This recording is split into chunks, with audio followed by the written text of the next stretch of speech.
ituro rya Pentecote ryatangiye mu mwaka wa 30 ku munsi wa Pentecote niho ryatangiye nko muri Kongo.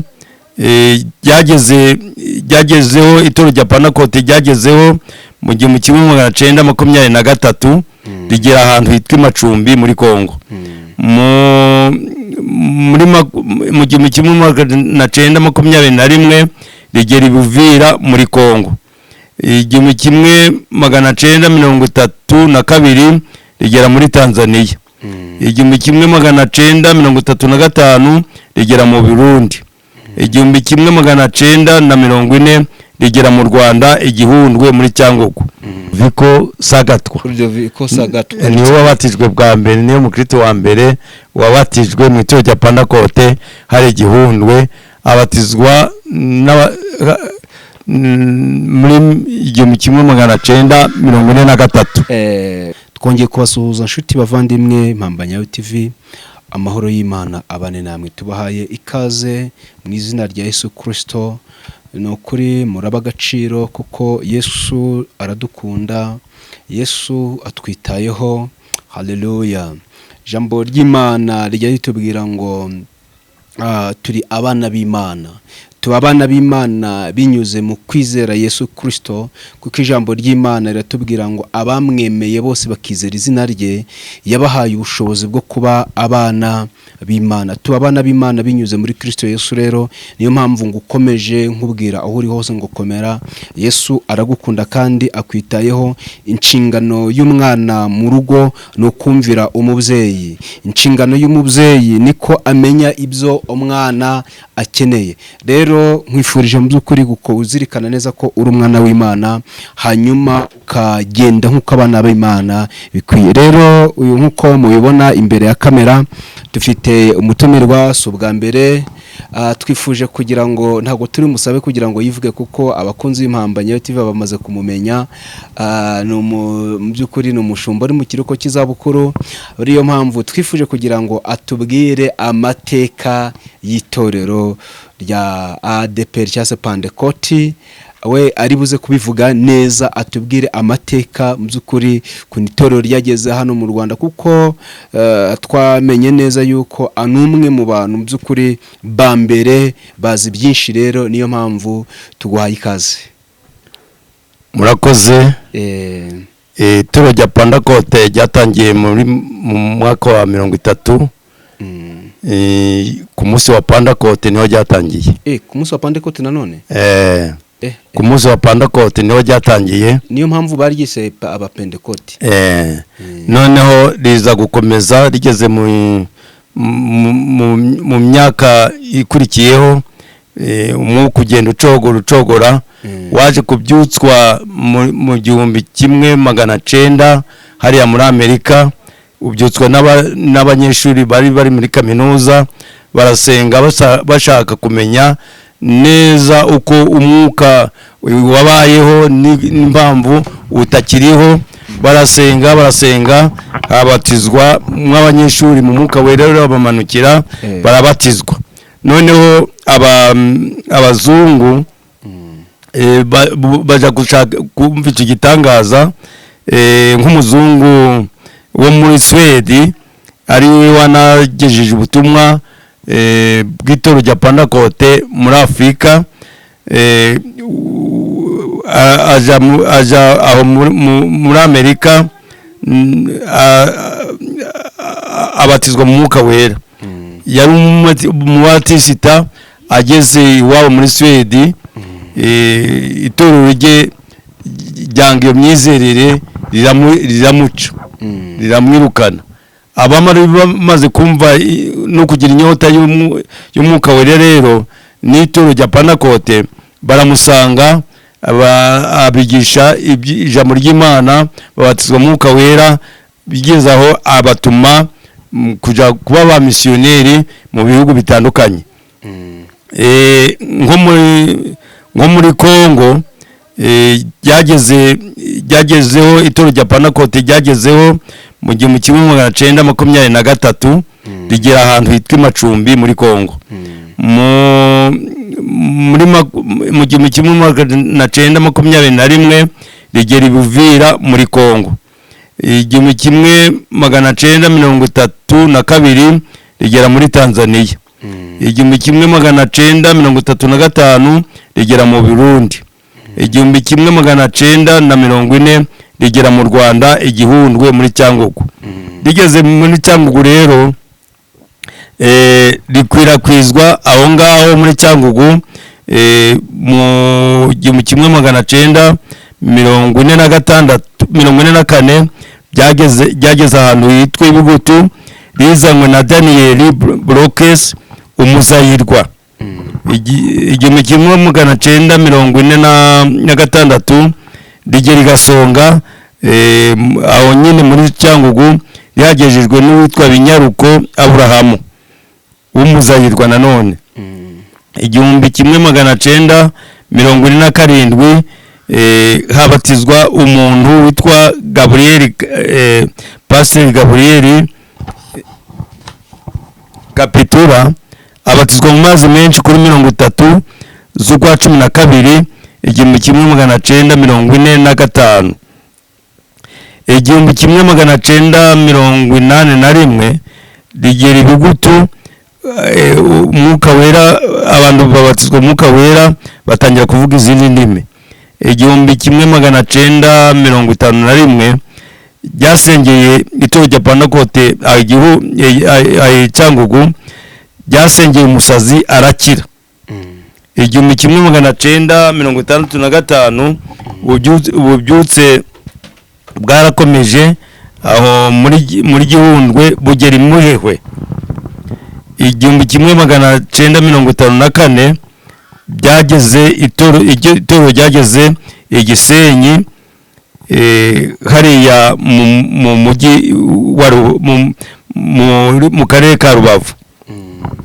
1954 aho nyine aba missionnaire barahagera, bazanywe barimo Ruth Larison na Sebarinda na Alexandre Ngeruka n'abanyarwanda bari bavuye muri Kongo, abo ngabo mvuze haraguru, ndetse n'umuzungu witwa Brokest,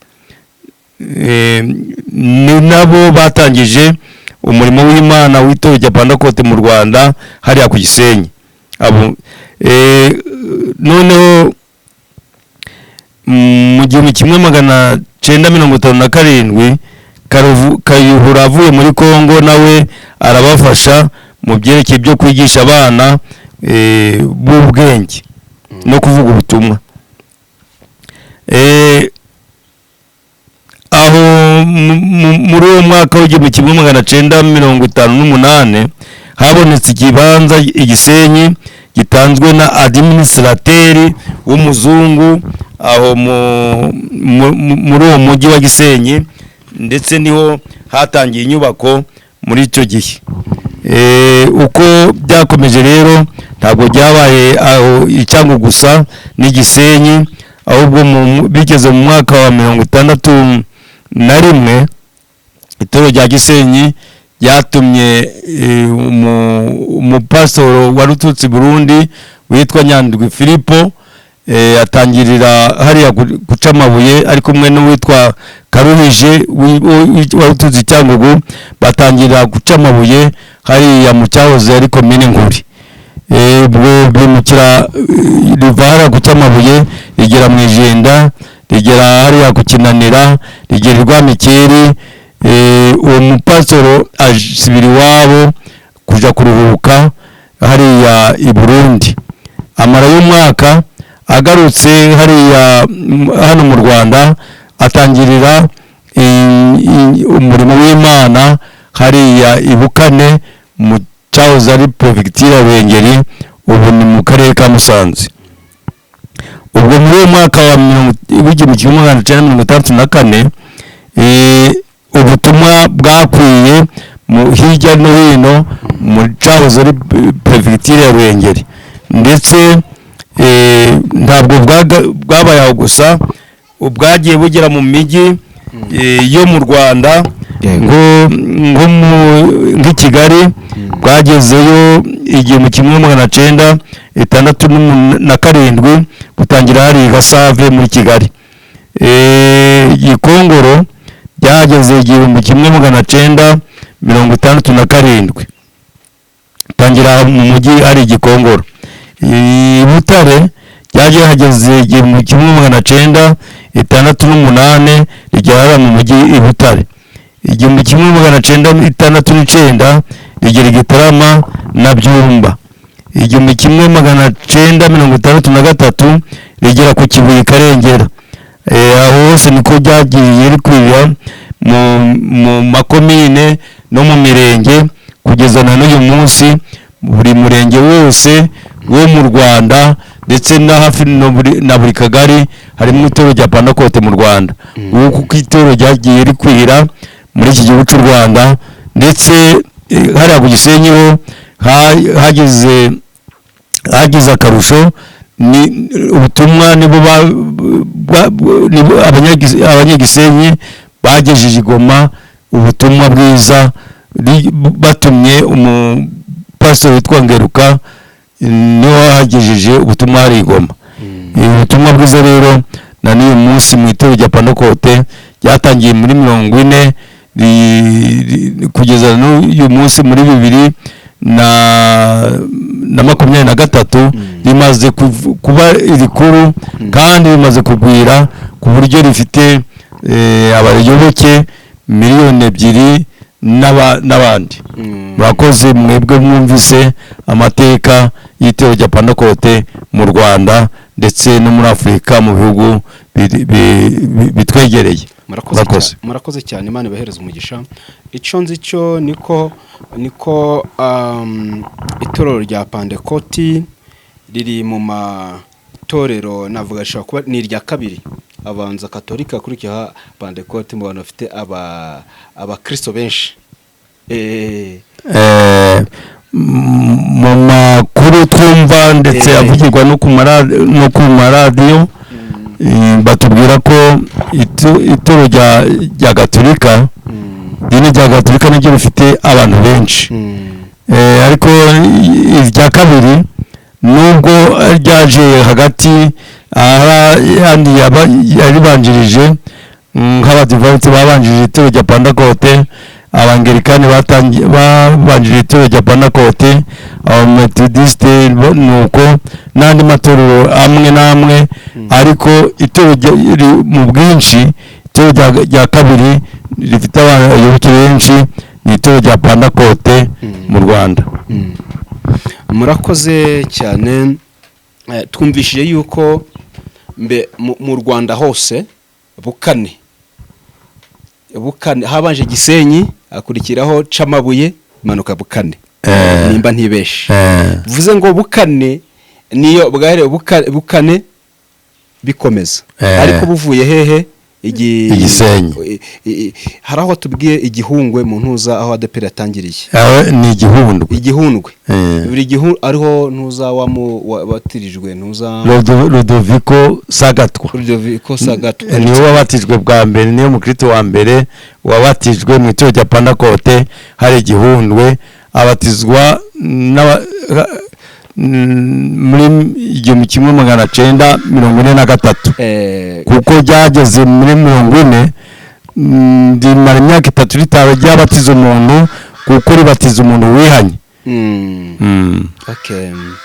Uwo nguwo ubu ntago akiriho. Wari umaze kuvuga itorero ryabatijwe ya mbere, twihangeshe n'umuryango we wiwe, kuko ndibuka ko mu myaka ishize nigeze mbyumva ko Ludovico Sagatwa famiye yewe turabasuje kandi tunababwira ngo mukomere. Hanyuma rihita rigera Gisenyi. Rihita rigera Gisenyi 1954 rimanuka Bukane. Bivuze ngo rero Bukane naho ni ahantu h'ingenzi cyane. Kuko mu mateka hakuri kwibukwaho na Camabuye. Camabuye niho ryatangiriye mu cyahoze cyitwa Prefecture ya Ruhengeri. Ariko rigeze mu mujyi hariya kuri Bukane ba misiyoneri baje bwa mbere na mbere n'uwitwa Nani na Axelia bacumbitse ahantu hitwa ku Kimonyi mu nzu yitwa mu nzu y'umugabo witwa Ntamuhanga Antoni aho ku Kimonyi naho hafite amateka kuko niho hacumbikiye abazungu bavuye muri Sweden babiri b'abakobwa. Yego inshuti mukunze ho dukurikiye turashaka kugira ngo dutere comment. Ese ni ngombwa uri kumva hano hantu ushaka kuza ngo tuzakwereka amashusho y'aho hantu hose? Muzehe nzi ko mushumba wacu azatwemera kugira ngo tuzakurane urugendo aho hantu tugende turahabereka mwima hano bukane aho yagera dusobanurira, tuzagerageza uko tubishoboye ariko bizaterwa nawe ibyo ushaka ko tukwereka. Ni byiza yuko abantu tugenda turushaho kumenya amateka. Hari umukristo wo muri ADPR ari gutaruzi aya mateka, nanjye sinari nyazi, ntago nari nyazi nawe byo nayibonaga gutyo gusa. Rero turabasuhuje kandi tunabifuriza gukomeza kujya mudukurikirana. Ni byiza, amahoro y'Imana abane namwe. Hari icyo wifuza kuba wabwira umuntu umvishe aya mateka? Icyo nifuza ku muntu wumvishe aya mateka nuko yasengera itoro rya Pentecote mu Rwanda rigakomeza umwimerere waryo nkuko ryatangiye. Yego, murakoze cyane. Turashimiye. Namwe murakoze. Yego.